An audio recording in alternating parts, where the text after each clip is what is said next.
Goran Brkić je z nami. Goran, končno konec težav s poškodbami. Povej nam, kako se v tem trenutku počutiš, že si treniral z ekipo, kako pripravljen si dejansko? Pa jeste, malo je jedan nezgodan period iza mene, malo duži. Posle jedne povrede došla je druga, tako da to je nešto najteže u karijeri bilo kog sportiste. Ali hvala Bogu, eto, iz toga sam se izvukao i uz dobar rad i lekarske ekipe. Tako da od ove nedelje već 2-3 dana sam u punom pogonu i sad je na meni da probam što pre da se vratim, da dam sve od sebe na svakom treningu i da pokušam da se nametnem naravno šefu svojim radom. Vrnil si se v pravem trenutku, 3 tekme z Mariborom, še tekma s Krškim, november bo zelo pomemben, tudi z trenerjevega vidika potreboval bo kar se da veliko igralcev.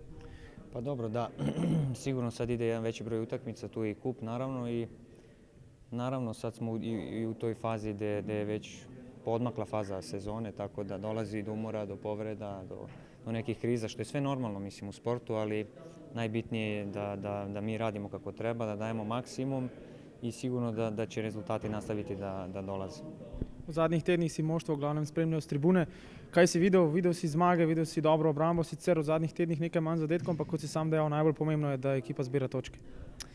Pa jeste i to je jedna od veličina pravih ekipa gdje nekad i kad ima problema i kad nešto nije kako treba da se ipak završi rezultatski dobro i to mene raduje da je karakter na nivou, da stvarno svaki od igrača daje svoj maksimum i u to nema sumnje.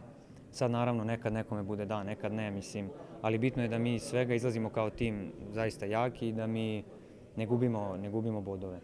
Kaj bo je tvoj osebni cilj v naslednjih tednih oziroma recimo temu do konca tega prvega dela sezone?